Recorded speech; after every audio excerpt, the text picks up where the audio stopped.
Kita mau lebih lagi buat Tuhan. Hari ini kita mau habis-habisan buat Tuhan.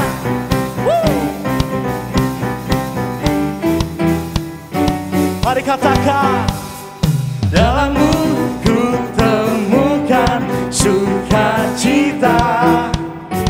Amin.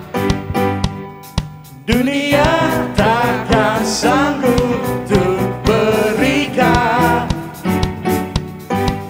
Segala bebanku pun digantikan selama ku ada di dalammu. Semua Kaulah sukacita, pengharapan dan kehidupan. Kau beri kekuatan, haleluya, bersukacita selamanya.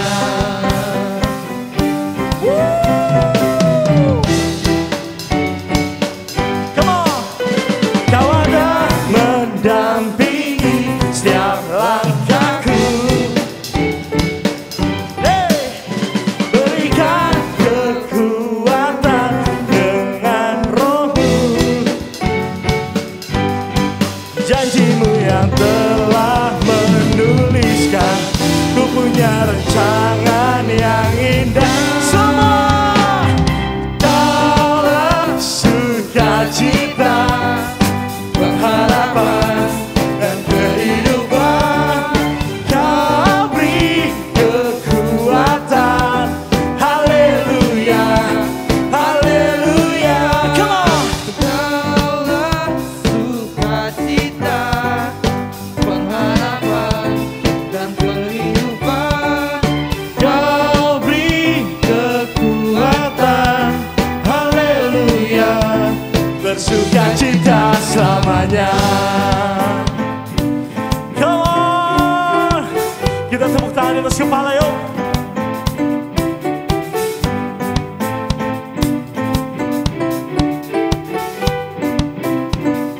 Sebab Kau Allah yang hidup Tuhan. Sebab kami di sini menyembah Raja yang hidup, Tuhan Yesus Kristus.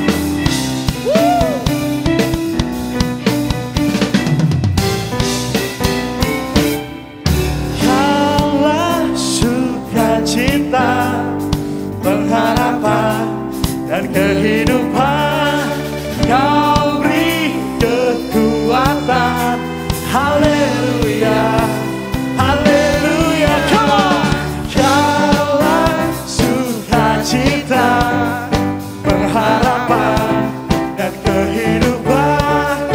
Kau beri kekuatan, haleluya, bersukacita, haleluya, bersukacita selamanya.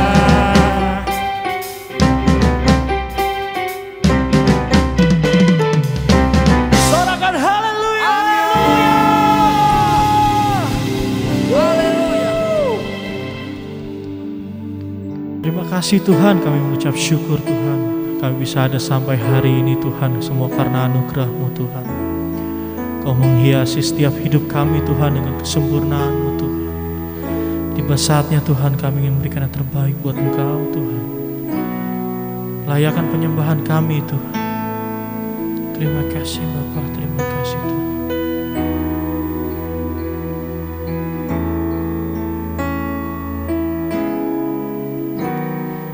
Kau hiasi kehidupanku dengan kemurahan-Mu. Engkau rancangkan masa depanku penuh dengan harapan.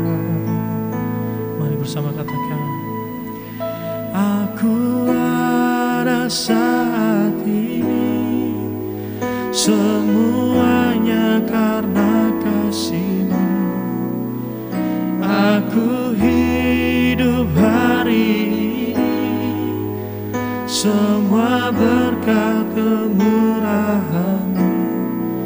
Terima kasih Yesus, Engkau sangat baik, teramat baik. lebih sungguh lagi kita nyanyikan pujian-Mu. Terima kasih Tuhan, terima kasih Bapa. Engkau hiasi kehidupanku dengan kemurahan-Mu. Kau rancangkan masa depanku penuh dengan harapan. Aku ada saat ini semuanya karena kasih-Mu. Aku hidup hari ini semua berkat kemurahan-Mu. Terima kasih Yesus, Engkau sangat baik, teramat baik. Aku ada saat ini semuanya karena kasih-Mu. Aku hidup hari ini semua berkat kemurahan-Mu. Terima kasih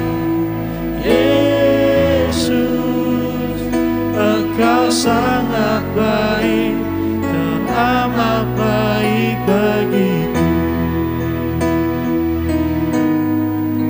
Terima kasih Tuhan.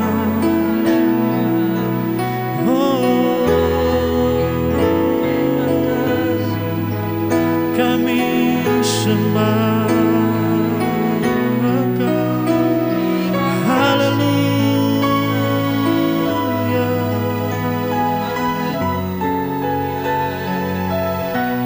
Kami menyembah-Mu di tempat ini Tuhan dengan segenap hati kami Tuhan. Ini hidup kami Tuhan. Bagaimana kami untuk menyembah-Mu lebih lagi Tuhan. Sebab Kau Allah yang hidup Tuhan, Kau Allah yang kudus Tuhan. Terima kasih Tuhan. Lawat setiap kami Tuhan, urapi setiap kami Tuhan.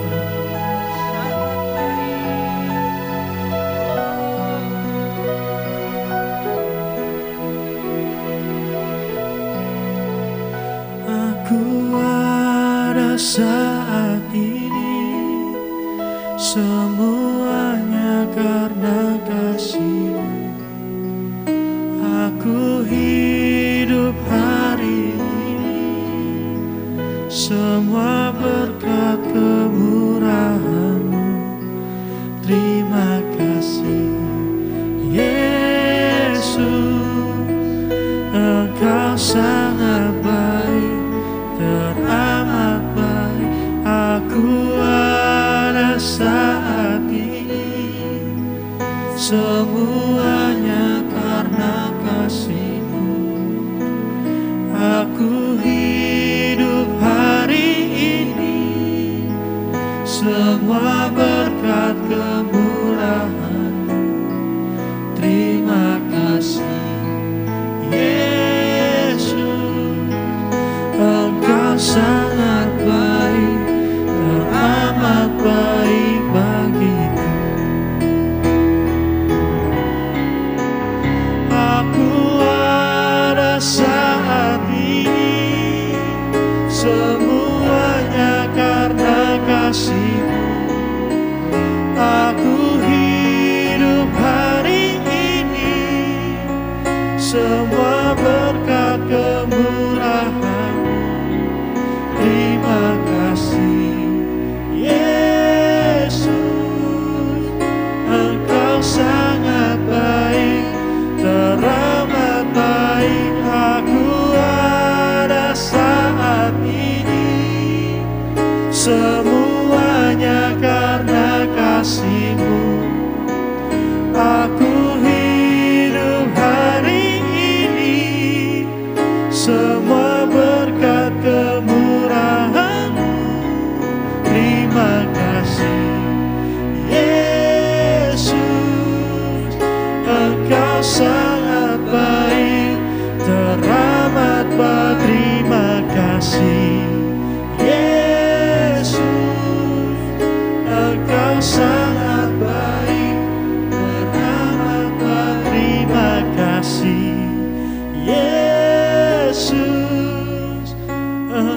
sangat baik, teramat baik bagiku. Puji Tuhan, sebelum kita mendengarkan firman Allah, mari saya mengajak semua rekan-rekan anak-anak muda untuk kita boleh berdoa. Kami bersyukur kepada Tuhan buat hari ini, setelah kami menaikkan syukur kami melalui puji-pujian kepadamu, dan hari ini tibalah saatnya bagi kami untuk kami boleh mendengarkan firman-Mu. Oleh karena itu ya Tuhan, bukakanlah hati kami supaya kami boleh Tuhan menyambut firman-Mu dan kami boleh diubahkan oleh firman-Mu. Terima kasih Tuhan, urapilah mulut bibir hamba-Mu supaya boleh menjadi berkat bagi anak-anak muda pada hari ini. Berbicaralah ya Tuhan, dalam nama Tuhan Yesus Kristus kami berdoa, haleluya, amin, amin. Puji Tuhan, saudara-saudara anak-anak muda yang saya kasihi, rekan-rekan muda dimanapun engkau hari ini berada, bukalah hatimu, dengarkanlah firman Allah, maka firman Tuhan tersebut yang akan mengubah kehidupanmu. Nah, hari ini adalah hari bahagia buat kita dengan tema yaitu healthy relationship with other, atau hubungan yang sehat dengan sesama. Saudara-saudara anak-anak muda, ada banyak orang, ada banyak anak-anak muda yang mungkin punya kecenderungan dia sungguh-sungguh melayani, dia suka berdoa, dia terlibat dalam berbagai macam aktivitas pelayanan. Bahkan mungkin dia selalu berpuasa di dalam kehidupannya, minimal 1 kali dalam 1 minggu. Dia berupaya untuk membangun hubungannya dengan Tuhan sesehat mungkin. Itu baik nggak? Sangat baik. Saya acungin jempol buat kalian yang sudah melakukan demikian. Namun, cukupkah hanya membangun hubungan dengan Tuhan? Nah, inilah yang menjadi masalah buat kita. Hari ini kita akan membahas hal tersebut. Bagus kalau kita punya hubungan yang sehat dengan Tuhan. Tetapi jangan lupa ya, kita juga harus memiliki hubungan yang sehat dengan sesama kita. Makanya ketika Tuhan berkata dalam Matius pasal yang ke-22 ayat 37 sampai 39 dikatakan, kasihilah Tuhan Allahmu dengan segenap hatimu, dengan segenap akal budimu, kekuatanmu. Nah, di ayat selanjutnya dikatakan bahwa kita tidak hanya mengasihi Tuhan, tetapi Tuhan berbicara dan menganjurkan, kasihilah sesamamu manusia seperti engkau mengasihi dirimu sendiri. Artinya apa? Tidak cukup kita memiliki relasi kepada Tuhan, tetapi kita juga harus memiliki relasi dengan sesama kita. Oleh karena itu, saudara-saudara anak muda yang saya kasihi, yuk kita buka firman Allah dalam Efesus pasal yang keempat, ayat yang ke-28 sampai 32. Demikianlah firman Allah. Efesus 4 ayat 28 sampai 32. Orang yang mencuri, janganlah ia mencuri lagi, tetapi baiklah ia bekerja keras dan melakukan pekerjaan yang baik dengan tangannya sendiri, supaya ia dapat membagikan sesuatu kepada yang berkekurangan. Janganlah ada perkataan kotor keluar dari mulutmu, tetapi pakailah perkataan yang baik untuk membangun di mana perlu, supaya mereka yang mendengarnya beroleh kasih karunia. Dan janganlah kamu mendukakan Roh Kudus Allah yang telah memeteraikan kamu menjelang hari penyelamatan. Nah, sekarang ayat 31, segala kepahitan, kegeraman, kemarahan, pertikaian, dan fitnah hendaklah dibuang dari antara kamu. Demikian pula segala kejahatan. Ayat 32, tetapi hendaklah kamu ramah seorang terhadap yang lain, penuh kasih mesra dan saling mengampuni sebagaimana Allah di dalam Kristus telah mengampuni kamu. Nah, saudara-saudara yang dikasihi oleh Tuhan, ayat-ayat yang barusan kita baca tersebut dapat kita jadikan sebagai patokan bagaimana kita sebagai anak-anak muda untuk bisa membangun relasi atau hubungan yang sehat dengan sesama kita. Ini penting sekali ya.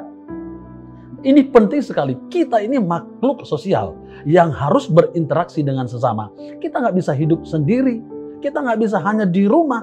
Pasti satu kali kita akan berinteraksi, akan berjumpa dengan orang. Nah, dari ayat ini sekali lagi saudara-saudaraku, kita akan belajar bagaimana supaya kita bisa memiliki relasi yang baik dengan sesama kita. Jangan sampai kita hanya relasinya kepada Tuhan, tetapi kepada sesama kita abaikan. Jangan sampai kita dekat kepada Tuhan, Tetapi dengan sesama kita, mungkin dalam pekerjaan kita, mungkin dengan teman-teman sesama kalian di dalam sekolah, mungkin teman-teman bermain, kalian itu selalu ribut, ya kan? Selalu nggak cocok, selalu cekcok dan lain sebagainya. Kenapa bisa terjadi demikian? Nah, kita akan belajar supaya apa? Supaya kita bisa membangun relasi yang baik dengan sesama kita. Yang pertama, bagaimana caranya supaya kita bisa memiliki relasi yang sehat dengan sesama kita, entahkah kepada teman-teman kita, entahkah kepada orang tua kita, entahkah kepada siapapun kita sedang berinteraksi. Yang pertama adalah kita itu tidak boleh merugikan di dalam bersahabat, di dalam berteman. Tetapi kita harus punya prinsip agar boleh atau bisa menjadi berkat. Jadi yang pertama, tidak merugikan tetapi selalu menjadi berkat. Efesus 4 ayat 28 dikatakan demikian. Orang yang mencuri, janganlah ia mencuri lagi, tetapi baiklah ia bekerja keras dan melakukan pekerjaan yang baik dengan tangannya sendiri. Supaya apa? Supaya ia dapat membagikan sesuatu kepada orang yang berkekurangan. Nah, saudara-saudaraku, jika kita ingin memiliki relasi yang sehat dengan sesama kita, jangan sampai kita itu terjebak hanya mau mengambil dari orang lain, hanya mau meminta kepada orang lain. Tetapi yuk kita mulai berpikir. Coba kita berpikir bagaimana supaya aku di dalam berteman, di dalam bersahabat dengan orang lain dapat menjadi berkat bagi mereka. Jangan sampai kita, saudara-saudaraku, memanfaatkan pertemanan hanya karena ada sesuatu, hanya karena kita membutuhkan sesuatu dari dia. Ini tidak baik. Oleh karena itu, anak-anak muda yang saya kasihi, kalau engkau mau memiliki relasi dengan sesamamu baik, ingat yang pertama, punya prinsip menjadi berkat, bukan merugikan orang lain. Saya yakin kita punya pengalaman masing-masing berbeda-beda. Mungkin saudara pernah menjadi korban, saudara dimanfaatkan ketika saudara berteman dengan temanmu. Ada banyak motivasi-motivasi yang lain di luar daripada ketulusan yang bisa saja kita alami dalam sebuah persahabatan atau pertemanan. Oleh karena itu jangan lupa ya, anak-anak muda, yuk punya prinsip bagaimana menjadi berkat. Jangan sampai berpikir merugikan orang lain. Sebab di dalam kehidupan ini ada dua jenis pertemanan. Pertama, toxic friend. Toxic friend ini adalah orang yang selalu merugikan kita. Ciri-cirinya kan minggu yang lalu sudah dibahas oleh Pastor Kenneth. Saya cuma mengulang saja. Ternyata toxic friend ini ciri-cirinya memanfaatkan pertemanan. Bergantung hanya kepada orang lain. Selalu berupaya menceritakan hal-hal yang sedih. Supaya apa? Supaya kita itu bersimpati kepada dia. Nah, orang-orang yang toxic friend juga suka ngeluh. Waduh, entahlah dia lagi pilek, entahkah dia lagi kehujanan, anjingnya sakit lah, ayamnya lagi sakit lah. Semua dia keluhkan, semua masalah. Nah, ini orang-orang yang suka mengeluh adalah ciri-ciri kalau dia sebagai sahabat, pasti dia toxic friend. Nah, contoh di dalam Alkitab itu, saudara-saudaraku, ciri-ciri orang yang toxic friend itu adalah Yudas Iskariot. Nah, Yudas Iskariot ini adalah orang yang memiliki ciri-ciri toxic friend tersebut. Nah, Yudas Iskariot ini orang yang menusuk dari belakang. Ini pun salah satu contoh dari toxic friend. Mungkin saudara pernah tadinya temenan baik-baik, nggak tahu kenapa, nggak hujan, nggak petir. Saudara tiba-tiba dijelekin, saudara tiba-tiba dijorokin, saudara tiba-tiba ditusuk dari belakang. Dengan kata lain, ciri yang selanjutnya daripada toxic friend adalah menggunting dalam lipatan. Saya berharap kita tidak menjadi seorang sahabat yang punya ciri-ciri yang demikian atau menjadi toxic friend. Tetapi harusnya kita menjadi sahabat di dalam membangun relasi, menjadi healthy friend. Orang yang healthy friend itu adalah selalu berkata, di dalam perkataannya itu ada harapan. Ciri-cirinya dia selalu mensupport kita. Mungkin kita sedang melakukan usaha, mungkin kita sedang melakukan sebuah kegiatan. Dia hadir mensupport kita. Kamu bisa, kamu pasti bisa, kamu yuk semangat. Nah, kata-kata demikian kita butuhkan. Dan orang yang selalu memberikan support, dorongan, memberikan nasihat positif, bahkan dia selalu memotivasi kita. Ini adalah contoh orang yang healthy friend. Dia itu, saudaraku, menjadi sahabat yang selalu mendukung kita. Saya berharap anak-anak muda, Eko yang saya kasihi, jadilah healthy friend, bukan toxic friend. Nah, yang kedua, Bagaimana saudara-saudaraku supaya kita bisa membangun relasi yang baik? Yang kedua, jangan sampai ada perkataan kotor dari mulut kita. Melainkan, biarlah setiap perkataan yang membangun yang terus kita ucapkan. Efesus 4 ayat 29 dikatakan demikian.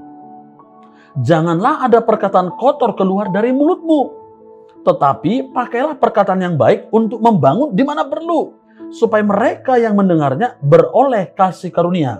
Nah, saudara-saudaraku, pada waktu kita mengucapkan kata-kata kotor, pasti orang lain itu secara otomatis akan dilemahkan. Kata-kata kotor, kata-kata yang melemahkan itu akan membuat orang sakit hati kepada kita. Nah, saya mempelajari saudara-saudaraku, kata-kata kotor yang dimaksud adalah kata-kata yang membunuh karakter kita. Coba bayangkan kalau kita dimaki-maki orang, diomongin yang nggak benar, sakit hati nggak ya? Pasti sakitnya di sini, sakit hati, sakit sekali. Oleh karena itu, ketika kita melakukan hal demikian, saya jamin sahabat kita akan mulai mundur satu persatu, sampai pada akhirnya kita tidak punya sahabat.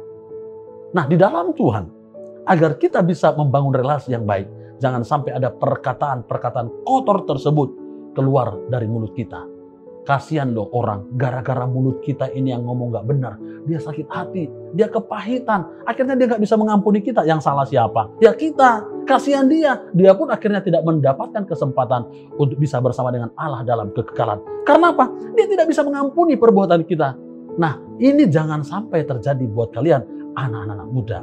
Yo, walaupun mungkin pergaulan kalian sekarang seluas mungkin, semua dapat diakses, tapi jangan lupa, jangan sampai pengetahuan yang luas tersebut dapat mempengaruhi kita sehingga perbendaharaan kata-kata kita menjadi sebuah perbendaharaan yang kotor. Saya berdoa, berharap kepada saudara, anak-anak muda, yuk, walaupun engkau masih muda, tetapi biarlah perkataan-perkataan yang keluar dari mulutmu merupakan perkataan-perkataan yang membangun. Orang yang mendengarkan perkataan yang membangun itu, saudara-saudara, akan dikuatkan imannya, akan disemangati kembali. Contoh perkataan-perkataan yang membangun. Percaya di dalam Tuhan ada harapan. Percaya masih ada mujizat. Tuhan pasti menolong kamu. Masih ada harapan. Nah, kata-kata yang positif, kata-kata yang membangun inilah yang harusnya keluar dari mulut kita. Keluar dari mulut saudara-saudara. Keluar dari rekan-rekan muda Eko yang saya kasihi. Mulai hari ini, jika engkau sempat mengeluarkan perbendaharaan kata-kata yang tidak baik dari mulutmu, yuk sekarang bertobat. Sekarang kan banyak kata-kata yang mungkin biasa aja bagi kita. Contoh, anjir lu, ya kan? Mungkin goblok lu, dan mungkin bagi telinga kita udah biasa, tetapi itu tidak baik loh. Saya mau mengajak ubah semua itu. Tuhan berkati kamu ya. Tuhan sayang sama kamu. Yuk semangat. Di dalam Tuhan pasti ada pemulihan. Di dalam Tuhan pasti ada kemenangan. Anak-anak muda jangan lupa ya, tetaplah keluarkan perkataan-perkataan yang membangun keluar dari mulutmu. Nah, yang ketiga, bagaimana supaya kita bisa membangun sebuah relasi yang baik? Yang ketiga, buanglah racun yang mematikan dari dalam hati kita. Efesus 4 ayat yang ke-31 dikatakan demikian. Segala kepahitan, kegeraman, kemarahan, pertikaian, dan fitnah hendaklah dibuang dari antara kamu. Demikian pula segala kejahatan. Nah, saudara-saudaraku, kepahitan, kegeraman, kemarahan, pertikaian, dan fitnah ini adalah sampah. Sampah itu bau. Tapi heran, banyak sampah tetap disimpan dalam hati. Kalau sampah itu disimpan dalam hati, mulut kita jadi bau loh.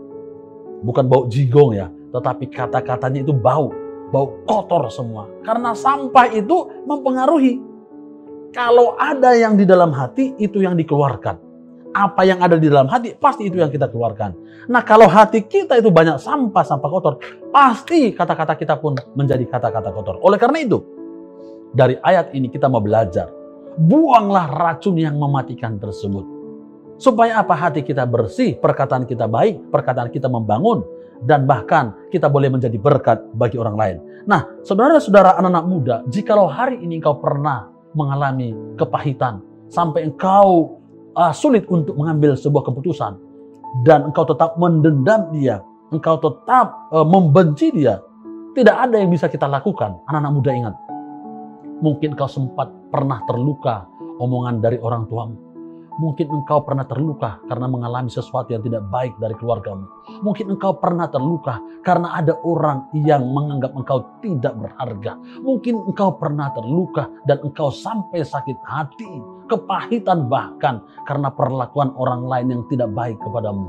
Hari ini jangan sampai engkau bertahan dalam posisi itu. Jangan sampai engkau tetap tidak mau melepaskan yang namanya pengampunan kepada mereka. Ada kabar baik. Kepahitan, kegeraman, pertikaian itu kalau sempat kita buang dari dalam hati kita, maka kita akan dimampukan oleh Tuhan untuk bisa memberikan pengampunan kepada mereka yang berbuat salah kepada kita. Anak-anak muda, saya tahu persis bagaimana mungkin pergumulan engkau ketika engkau mendapatkan perilaku yang tidak baik. Yang namanya kepahitan itu bisa merusak bukan hanya kerohanian kita, tetapi juga bisa melemahkan tubuh kita. Tubuh kita ini bisa dilemahkan oleh karena kepahitan.